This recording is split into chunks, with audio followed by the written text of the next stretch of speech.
Morning everyone.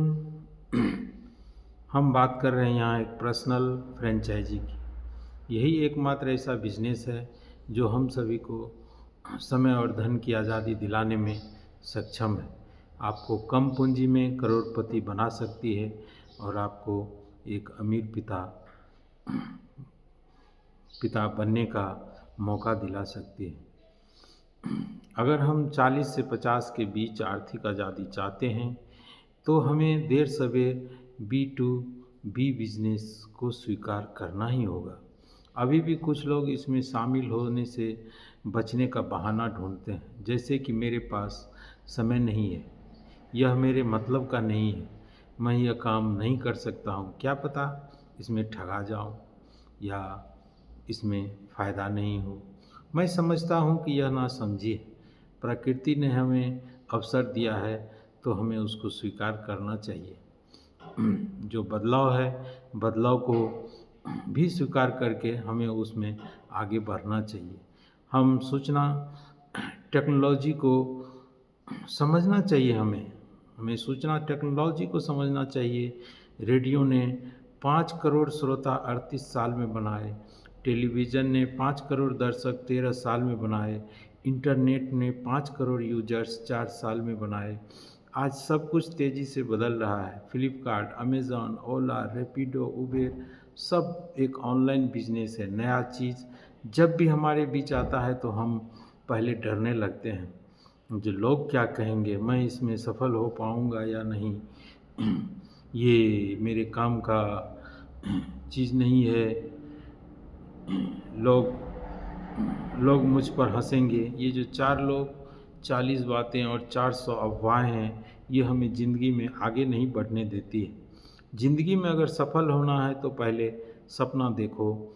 हमारा सपना क्या है? अच्छा घर, महंगी गाड़ी, बच्चों को अच्छी शिक्षा, पुराने दोस्तों के साथ समय बिताना, देश विदेश घूमना, परिवार के संग छुट्टियों पे जाना, नया कपड़ा पहनना।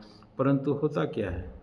20 वर्षों तक दिन रात मेहनत करके पढ़ाई करो, फिर नौकरी करो, 60 वर्षों तक ऑफिस जाओ, घर आओ, ऑफिस जाओ, घर आओ, ऑफिस जाओ, घर आओ, फिर एक दिन बहुत सारे बीमारियों के साथ रिटायर हो जाओ और डॉक्टर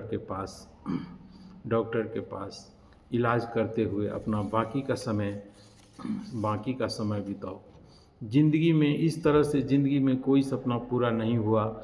अगर कार लिया तो उसको चलाने की क्षमता नहीं है, उसमें पेट्रोल डालने की क्षमता नहीं है, बेटा को ऐसा पढ़ाया कि जॉब पाने की क्षमता नहीं है, परिवार के साथ निकला तो सस्ते होटल को खोजते खोजते 2-3 किलोमीटर पैदल घूम गया, मार्केटिंग करने निकला तो सामान का दाम पूछते पूछते पूरा बाज़ार घूम गया।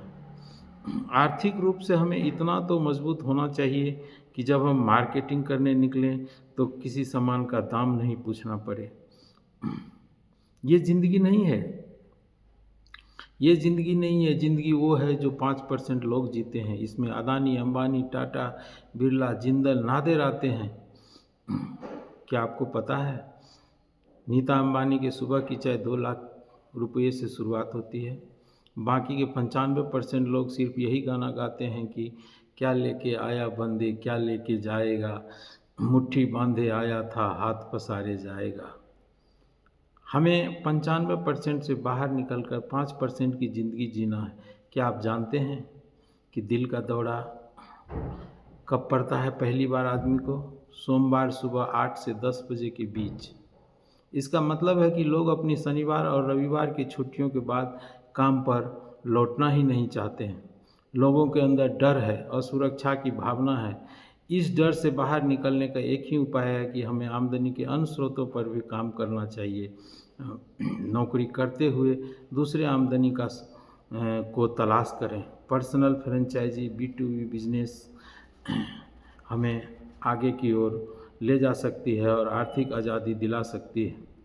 समय तेज़ी से बदल रहा है। ग्लोबलाइजेशन, आउटसोर्सिंग, ऑटोमेशन के कारण नौकरी के क्षेत्र में परेशानी आ रही है। 3rd ग्रेड के कर्मचारी को कम किया जा रहा है। यह जानना जरूरी है कि हमारे आय का स्रोत क्या क्या है।